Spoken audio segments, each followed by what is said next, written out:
Hello, I'm Daniel, and welcome to the Emunah Project. Today in our series of the principles of Emunah, the three principles of Emunah, the first one, everything is from God, the second one, everything is for the best, and the third one is everything is for a divine purpose. Today we're going to be talking about the second principle. Everything is for the best. This can be a misunderstood principle.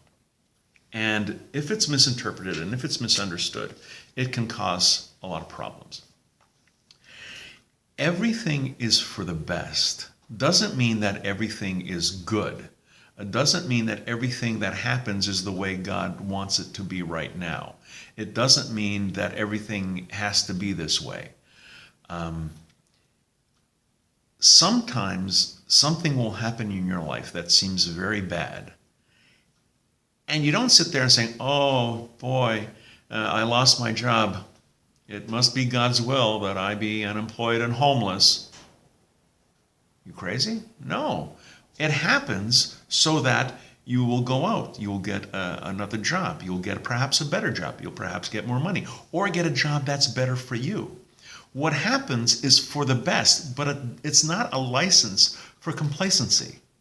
You don't just sit there like a lump. Sometimes when something happens, it's for the best because it spurs you on to move forward.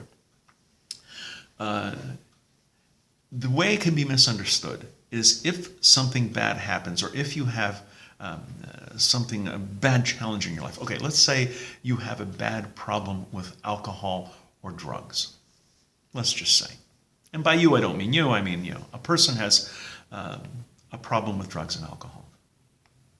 The person's at a social gathering, and all of a sudden, people start using drugs and alcohol, and you have a very strong yetzer hara, a very strong evil inclination toward that substance abuse.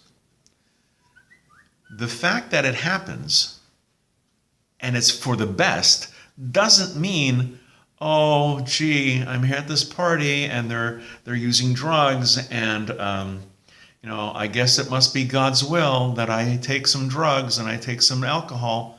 No. If this happens, that is a sign from God for you to get out, to remove yourself from that situation and to remind you of that temptation is everywhere. Similarly, if you're in an abusive relationship, if God forbid, your spouse is physically, emotionally, psychologically abusive, hurting you, injuring you to an unbearable extent, you don't just sit there and saying, oh boy, everything is from God, everything is for the best. I guess God wants me to be in a beaten up and abusive relationship. God forbid. This is a sign for you to get out. This is a sign for you to improve it. Either send the person to help, get some couples therapy, leave, whatever it is. The fact that it happens for the best isn't carte blanche for you to sit there and do nothing. Another example.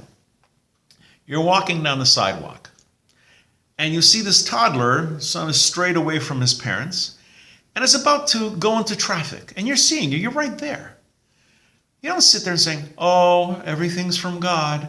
Everything is from the best. It's too bad that God wants this kid run over by a bus. No. You happen to be there at the time because God wants you to act. God wants you to save that child. Don't misunderstand everything for the best as an excuse to do nothing. It can mean that you're there for that purpose. You're there to save that child. You're there to see the problem in an extreme and to either remove yourself from that situation or to somehow improve it. It's for the best. It may not be for the short-term best.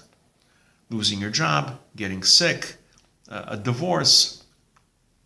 That doesn't look very much like the best in the short term. But ultimately, it will work out. Second principle, everything is for the best. Don't misunderstand it. A misinterpretation of this principle can lead to tragedy. But in the long term, things will work out. Everything is for the best. Come back. I hope you're enjoying these videos. Keep coming, keep watching. On behalf of the Emunah Project, I'm Daniel. Thank you too much.